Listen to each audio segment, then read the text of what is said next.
नमस्कार। आज देश की तमाम फटाफट खबरों में आपका स्वागत है। आप न्यूज़ के चैनल इसलिए देखो क्योंकि आपको सूचना प्राप्त करनी है, वरना लड़ाई झगड़े की बहस तो आप किसी भी चैनल पर जाकर देख सकते हो। उन मुद्दों पर लड़ाई झगड़े की बहस चल रही है जिन मुद्दों पर आप बर्बाद हो रहे हो। महंगाई के मुद्दे पर आप बर्बाद हो रहे हो, लेकिन किसी मीडिया चैनलों पर महंगाई के मुद्दे पर कोई चर्चा नहीं है। पेट्रोल के दामों पर आप बर्बाद हो रहे हो, लेकिन किसी चैनल पे पेट्रोल के महंगे दामों पर कोई चर्चा नहीं है।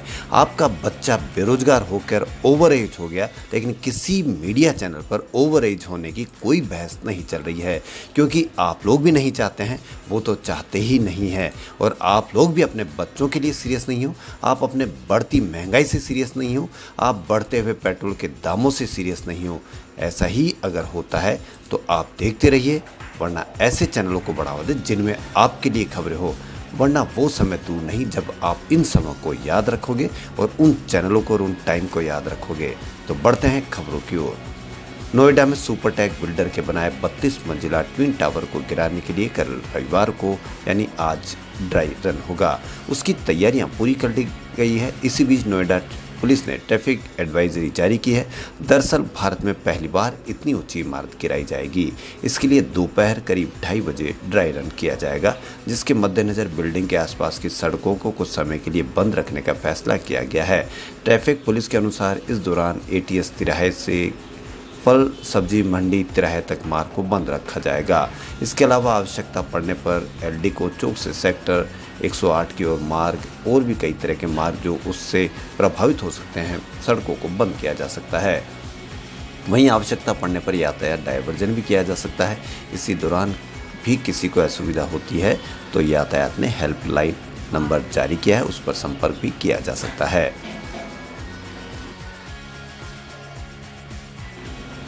खंडवा के कोतवाली थाना क्षेत्र में धार्मिक भावनाओं को भड़काने का मामला दर्ज हुआ। एक महिला के विरुद्ध दर्ज किया गया है।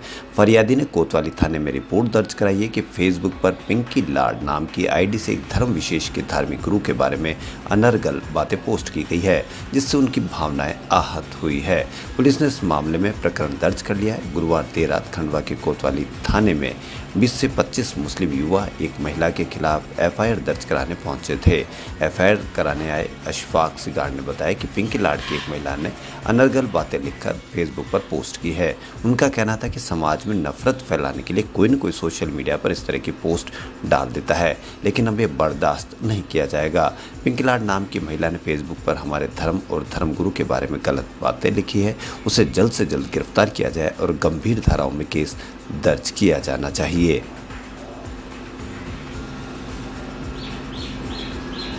तमिलनाडु के मुख्य विपक्षी दल अन्ना द्रमुक ने शनिवार को कहा कि लोग अपनी मर्जी से हिंदी सीख सकते हैं, लेकिन हिंदी को थोपा जाना अस्वीकार्य है। इसी बीच ऑस्कर पुरस्कार विजेता AR रहमान द्वारा तमिल भाषा को लेकर डाली गई एक तस्वीर के चलते सोशल मीडिया पर विवाद शुरू हो गया है।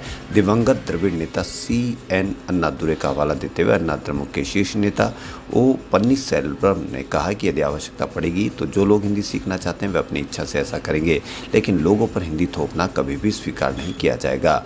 पूर्व मुख्यमंत्री ने ट्वीट किया कि उनकी पार्टी ने तमिल और अंग्रेजी की 2 भाषाओं की नीति अन्नादुरै की विचारधारा के अनुरूप है। इसी बीच ट्विटर पर कई उपयोगकर्ताओं ने रहमान की पोस्ट को हिंदी पर दिए गए अमित शाह के बयान और उससे उपजी प्रतिक्रिया से जोड़ा। अमित शाह ने 7 अप्रैल को कहा था कि हिंदी को स्थानीय भाषा के बजाय अंग्रेजी के विकल्प के तौर पर इस्तेमाल किया जाना चाहिए। इस पर मुख्यमंत्री MK स्टालिन ने कहा था कि इससे देश की अखंडता को खतरा है। रहमान ने एक तस्वीर पोस्ट की और लिखा कि तमिश्नांगू जो तमिल भाषा को समर्पित गीत को इंगित करता है। बेंगलुरु के कई धार्मिक स्थानों और व्यावसायिक प्रतिष्ठानों को पुलिस और स्थानीय प्रशासन ने ध्वनि प्रदूषण को लेकर नोटिस भेजा है। हालांकि बेंगलुरु की एक पुरानी और बड़ी मस्जिद को नोटिस नहीं दिया गया, क्योंकि यहां जान के वक्त एक विशेष यंत्र का इस्तेमाल किया जा रहा है जो ध्वनि प्रदूषण को अदालत की तरफ से तय मापदंड के अनुरूप रखता है। दरअसल शहरों के बीचों बीच बेंगलुरु की सबसे पुरानी मस्जिदों में से एक जामा मस्जिद से अजान दी जाती है। अजान जितनी ऊंची आवाज़ में दी जाए, डिवाइस के चलते मस्जिद की मीनारों पर लगे लाउड स्पीकर से तय मापदंडों के अनुसार ही आवाज़ बाहर जाएगी और इसकी वजह है जामा मस्जिद के इमाम मौलाना मकसूद इमरान शाह रशदी का कहना है कि यहाँ के नौजवानों ने इस डिवाइस को तैयार किया है। इस एम्पलीफायर से जोड़ देने के बाद जितनी भी जोर से जान दी जाए, ये डिवाइस तयशुदा लिमिट के अंदर ही ट्रांसमिट करता है। इस डिवाइस का स्विच बाईं तरफ करने से दिन का लिमिट अपने आप तय होता है और दाहिनी तरफ करने से रात का यहाँ रात में 55 डेसिमल और दिन में 65 डेसिमल आवाज़ तय है। अलग अलग जगहों पर अलग अलग लिमिट है। इस डिवाइस में लोकेशन के हिसाब से लिमिट तय कर दी जाती है। बिहार में सैकड़ों की संख्या में बेरोजगार युवा शनिवार को सड़क पर उतरे और महा बेरोजगार रैली निकाली। सैकड़ों की संख्या में युवा पोस्टर बैनर लेकर रैली में जुटे। उनके हाथों में पीले रंग के झंडे थे। रैली के आयोजकों का कहना है कि एक तरफ महंगाई की मार से जनता परेशान है, वहीं सरकार के खोखले वादे से परेशान बेरोजगार युवक सड़क पर उतरे हैं। महा बेरोजगार रैली के माध्यम से अपनी मांगों को लेकर आक्रोशित बेरोजगारों ने रैली निकाली। चंपारण की ऐतिहासिक धरती से नीतीश सरकार के द्वारा किए गए 19 लाख रोजगार के वादे को याद दिलाने सड़क पर ये छात्र उतरे हैं। चंपारण में चौकीदार बहाली में हो रही देरी के खिलाफ ये प्रदर्शनकारी छात्र नारे लगाते रहे।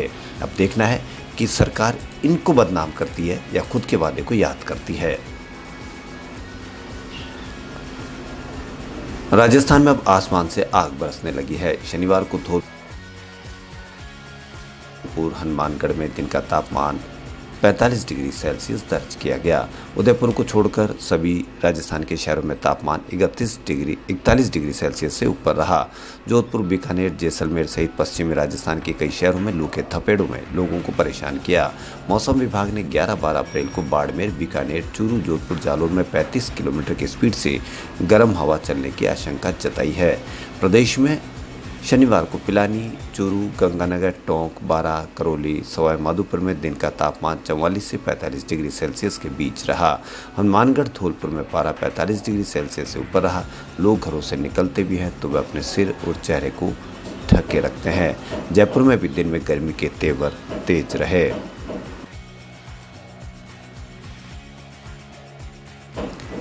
आज रामनवमी है। भगवान राम ने आज ही के दिन अवतार लिया था। यह चैत्र नवरात्र का आखिरी दिन होता है।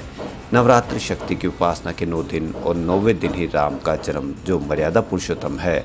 संकेत साफ है, शक्ति के साथ मर्यादा होना जरूरी है।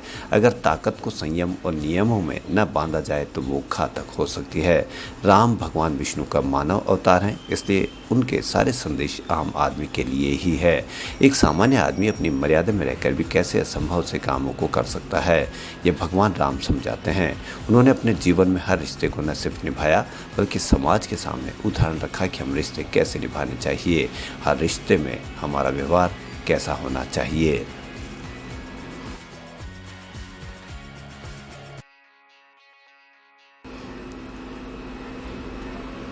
रणबीर कपूर आलिया भट्ट की शादी इसी हफ्ते होने जा रही। शादी की खबरों को लेकर रणबीर आलिया खबरों में बने हुए हैं। शादी की रस्में 13 अप्रैल से क्लोज फ्रेंड्स और फैमिली के बीच शुरू होगी। शादी में ज़्यादा लोग शामिल नहीं होंगे बल्कि सिर्फ वही लोग आएंगे जो इस कपल के लिए मायने रखते हैं। अब जबकि वेडिंग वीक शुरू होने जा रहा है, रणबीर और आलिया के बीच फैंस के बीच काफ़ी एक्साइटमेंट देखने को मिल रही है।